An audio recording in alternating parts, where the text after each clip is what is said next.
All right, so here we go again. My name is Norman. I am a portrait and wedding photographer based in Hartford County, Connecticut.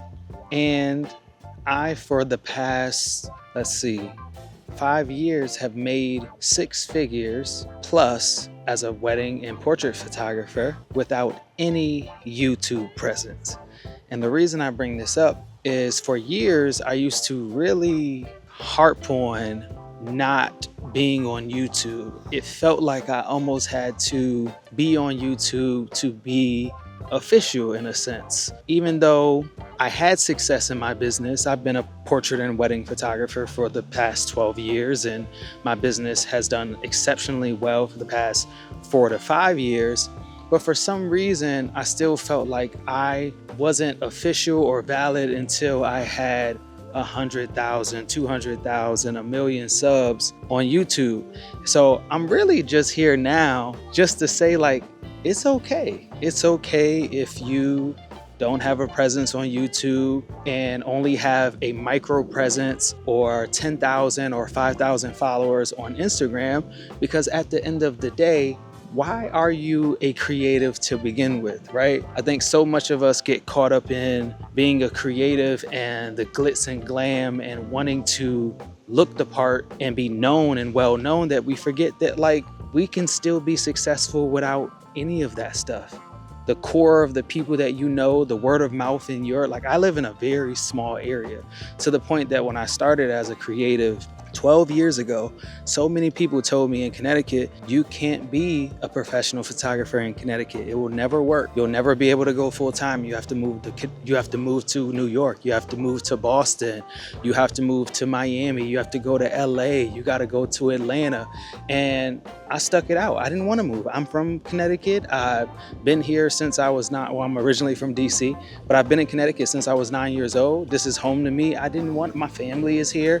I built a family. I have a wife. I have two wonderful boys, and I didn't want to move. So I'm at my house right now that I was able to purchase from being a photographer. Not only do I own this home, but I own a rental property as well.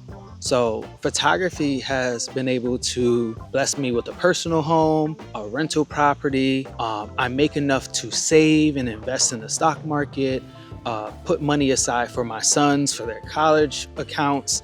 And this is all from a place where people told me, like, there's no way you're going to be able to do that in Connecticut. Like, let alone everything I just shared with you, I'm doing far beyond what people said was possible at all. They told me just to go full time, not do exceptionally well, not thrive or be in abundance. They told me to just go full time and be able to barely pay my bills. I had to move out of this state, and I just didn't believe them. And I'm so happy I didn't listen to them, and I stuck it out, and I got better at my craft and networked with more people to the point where I am today. So what I'm really saying is, like, just stop listening to people. So for me, I'm in Hartford County, Connecticut. Majority of my business takes place in Hartford County, Connecticut, or in Connecticut.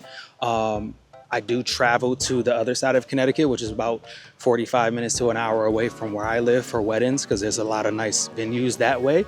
But majority, I would say probably 85 to 90% of all of my business and income comes from Connecticut, where I am within 10 to 50 minutes away from where I live. Now, I do travel to New York and Boston from time to time. I've been flown out to Jamaica a couple of times for weddings and things of that nature, and that's beautiful.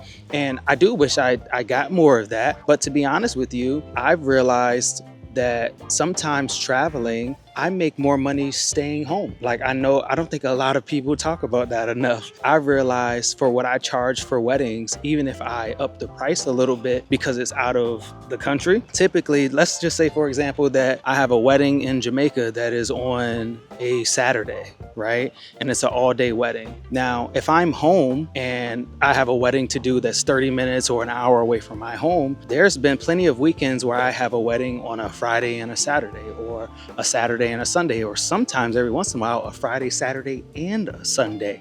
So just say my rate for a wedding is $3,000 or $4,000, I can make $8,000 to $10,000 in a Friday, Saturday, Sunday. Whereas if you book me for a wedding in Jamaica and say my regular rate is $4,000, but I charge you $5,500 because it's out of the country, I now lose 3 days. I'm not going to be able to take any bookings for Friday and any bookings for Sunday if your wedding's on Saturday, because I have to travel to and from. I don't want to risk flying in the day of your wedding, so I'm going to likely get there or try to get there the day before. So I can't take any bookings that Friday. And then I'm likely don't want to leave right after your wedding either, because it'll be a red-eye flight out. So it's going to be the next morning. So I'm traveling back from Jamaica to Connecticut on Sunday. I can't take any bookings on Sunday either. So I'm losing a whole weekend. I may have made $5,500 instead of my usual $3,000 to $4,000, but if I just stayed home, I could have made 2 to 3 times the amount of money. And I don't think enough people talk about that. So it's beautiful to see the world and travel and things of that nature.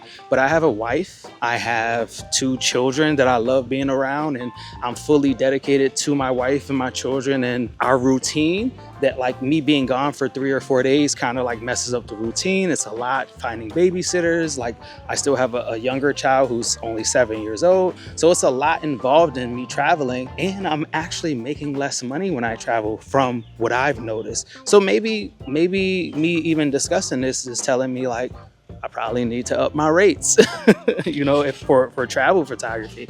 The same place where people told me it wasn't possible, I'm actually making more money home than traveling. So the question honestly becomes now, like, why am I even on YouTube? And I'm laughing right now because I can't tell y'all how many times, like, this is my same page that I've had for years. So if you go back, you'll see that, like, I've attempted to be a YouTuber a bunch of times, probably over the past 7 to 8 years. But I realized, like, I'm a photographer, I do video too, but I'm more of a photographer. I'm a photographer, videographer who is so in the weeds of being a day-to-day full-time creative, like with actual client work, that it's really hard for me to make YouTube videos on a consistent basis.